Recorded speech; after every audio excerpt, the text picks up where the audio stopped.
Ei, gente! Sejam todos muito bem-vindos a mais um conteúdo aqui no As da Mente. Meu nome é Ana Paula, eu sou psicóloga e cá estou eu hoje para falar de um tema que talvez seja interessante você conhecer um pouco mais, porque certamente você já deve ter ouvido falar em algum momento no nome transtorno de estresse pós-traumático. Pode ser um trava-língua, mas transtorno de estresse pós-traumático. Normalmente eu costumo ler ou ouvir esse termo em relatos, em jornais de notícia, filmes, séries, livros, geralmente quando tem uma história pesada, um passado um tanto tenso, denso, com experiências muito pesadas, e isso, claro, quando eu não estou trabalhando ou estudando psicologia. Mas se você já procurou entender um pouquinho o que isso quer dizer, será que você entendeu? Ou será que você já deve ter ouvido de fato falar sobre esse tipo de fenômeno? Será que todo trauma gerará automaticamente um transtorno na psique humana? Vamos entender um pouquinho mais clinicamente o que isso tudo quer dizer? Se sim, gente, se é do seu interesse, já se inscreve aqui no As da Mente, porque você vai receber conteúdo sobre psicologia e fica comigo nesse vídeo, porque hoje eu te explico um pouco mais sobre essa questão.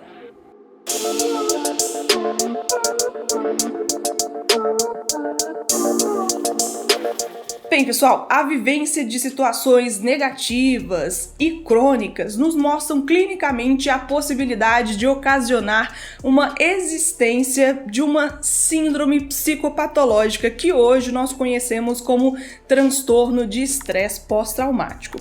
Esse transtorno pode ser associado a algumas formas complexas que o nosso aparelho psíquico encontra para se adaptar ou então se desadaptar a efeitos traumáticos vividos, se caracterizando por sintomas persistentes de revivência, de evitação, entorpecimento e excitabilidade aumentada, após a exposição a um evento traumático, por exemplo.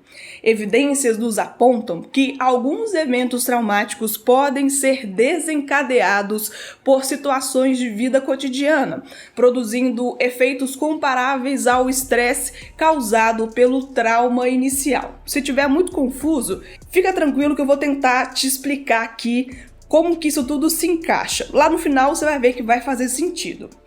Mas é quase como uma reprodução vívida da lembrança da situação traumática. Perceba então que existe uma característica de uma revivência, quase uma reprodução de sentir, mesmo que não haja aquele evento estressor novamente.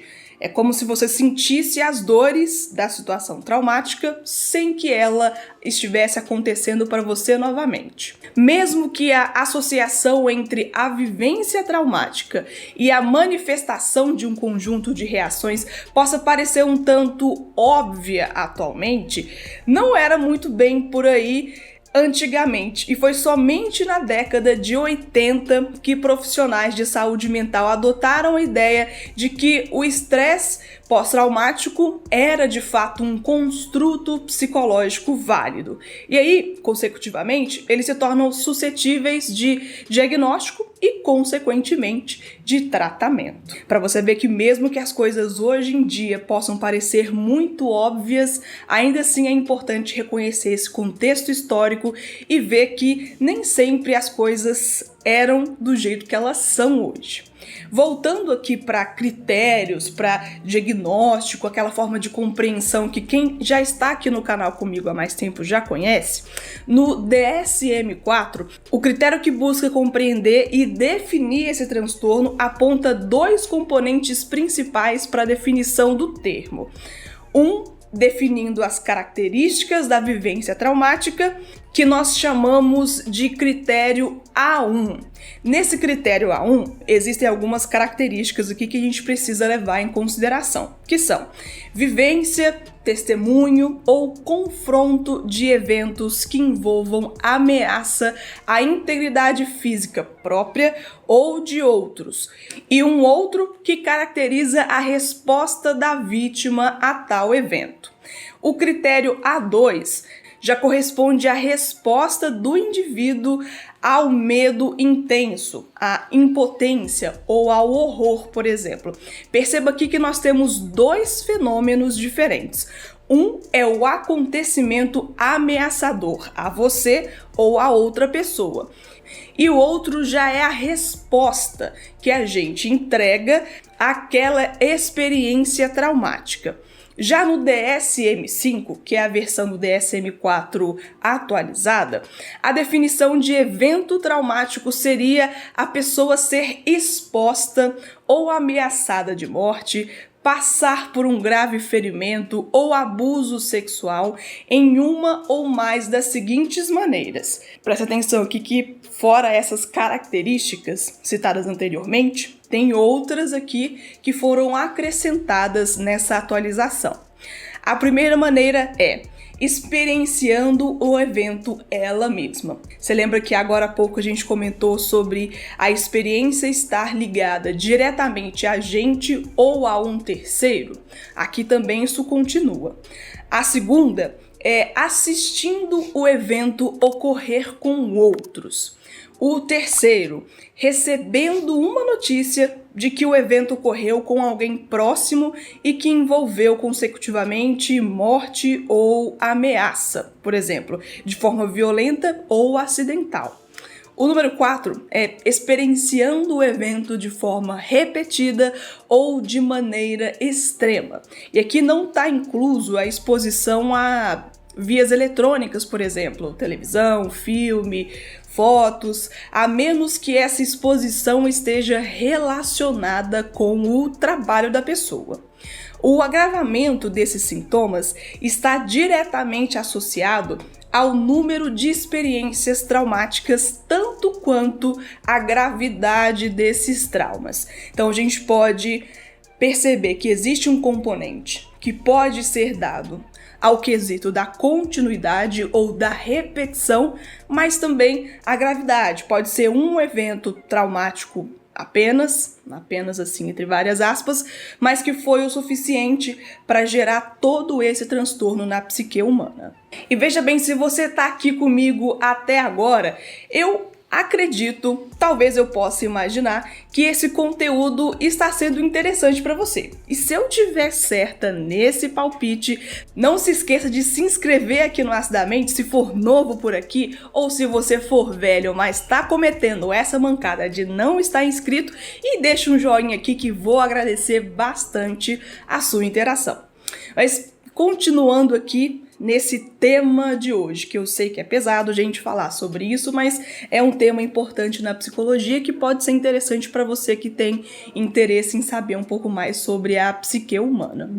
Nós aqui estamos descrevendo algumas características de avaliação do transtorno, mas também é necessário você perceber o quão doloroso é para a pessoa que passa esse tipo de sofrimento. Além das questões intrínsecas da própria situação, também há um prejuízo bastante considerável no quesito social e ou ocupacional também. Por isso que eu sempre falo aqui no canal sobre a necessidade de ter um acompanhamento constante com profissionais capacitados e especializados na área da saúde mental para buscar estratégias viáveis para lidar com esse tipo de transtorno, assim como outros transtornos também, ou adoecimentos que a gente já falou aqui no canal. A ausência de um diagnóstico coeso e fidedigno pode interferir negativamente na identificação sintomatológica e, consecutivamente, no método de tratamento. Mas aí permanece aquela questão lá do começo desse conteúdo aqui. Será que toda situação potencialmente traumática vai desencadear automaticamente num transtorno de estresse pós-traumático? Se você já é visitante assíduo aqui do Acidamente, eu aposto que você responderia que não. E se você respondeu assim, você está coberto de razão. Porque, pessoal, existe uma diferença entre evento estressor e evento traumático. Percebe que esse último, aqui, os eventos traumáticos, eles podem ser categorizados por algumas questões importantes que os eventos estressores não fazem parte. Por exemplo, os eventos intencionais provocados por ser humano, que aí a gente pode pensar em guerra, tortura física, emocional, um crime violento, assalto, por exemplo. Tem também os eventos não intencionais provocados por ser humano, por exemplo, incêndios, explosões, acidentes automobilísticos, acidentes aéreos e por aí vai. Ou então eventos provocados pela natureza. E aí você pode pensar em vários: enchente, tornado, epidemias, avalanches, ataques de animais, terremotos, por exemplo, furacão, exemplos não faltam. Já os eventos estressores são mais associados a coisas mais comuns do cotidiano, as raivas que a gente costuma passar, a pequenos momentos de estresse, pequenos momentos de irritação. Percebe que não tem esse contexto muito mais pesado e essas características que a gente acabou de falar agora há pouco. Já indo aqui pro encerramento, pessoal, fica o lembrete de que, de qualquer forma, mesmo que um ser humano tenha passado por uma experiência, uma situação traumática, ainda assim seria incorreto e talvez precipitado da minha parte afirmar que isso desencadearia o transtorno comentado aqui nesse vídeo. Aqui nós falamos sempre, no Astamente, sobre que na psicologia tudo depende. É até uma piada interna de psicólogos e pessoas interessadas em psicologia. Porque a nossa psique não é moldada de uma forma única. Nós não somos feitos no mesmo molde, consequentemente não vamos reagir da mesma forma. Mesmo que muitas pessoas ainda pensem iguais, ajam de formas parecidas, isso não significa que uma representação simbólica traumática para uma pessoa será o mesmo que para outra pessoa. A forma de lidar pode ser diferente. O meio que a pessoa vive também pode ser um fator diferencial. São muitos detalhes que não podem e não devem ser ignorados em uma análise clínica. Portanto, se você está precisando de ajuda, se você percebeu que os seus pensamentos não estão muito bem, que talvez tenha alguma coisa de errado acontecendo, procure ajuda, cara pessoa. Não se autodiagnostique na internet ou compare o seu caso com o de outras pessoas que você conhece, porque isso só vai piorar as coisas. Procure por profissionais de saúde mental capacitados, especializados. Esteja atento, atenta sempre aos sintomas e siga as orientações médicas. Bem, gente, esse tipo de conteúdo que eu estou tentando trazer mais vezes aqui pro canal, eu sei que pode ser diferente porque tem termos técnicos. E por mais que eu tente, claro, todas as vezes trazer algo de forma mais acessível, é porque, de fato, existem pessoas que me mandam perguntas ou que sugerem vídeos falando sobre quadros psicopatológicos. Existem pessoas que têm dúvida, sim. E eu acho que pode ser que seja o seu caso, pode ser que você quer ouvir um pouco mais sobre isso. E, principalmente, uma das mensagens mais importantes aqui do canal sempre é para você tomar cuidado com a sua saúde, que saúde não é somente aquilo palpável, objetivo, físico, que você consegue tocar e observar no seu corpo físico. Saúde da sua mente também tem muito a ver com aquilo que você faz para o mundo, enxerga o mundo e consegue se relacionar com ele e com as pessoas. E eu espero que tenha feito sentido para você falar um pouco sobre isso. Espero que você tenha compreendido a minha linha de raciocínio aqui.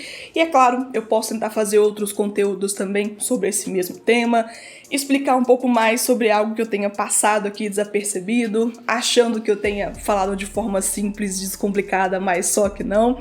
E eu agradeço muito para vocês que apoiam o conteúdo, seja deixando like, se inscrevendo, compartilhando, comentando, seja sempre mandando mensagens positivas e de afirmação lá no meu Instagram também. E, gente, muito obrigada por tudo isso, por todo apoio nesses anos todos e até o próximo conteúdo aqui no Astamente. Um beijo pra você. Tchau!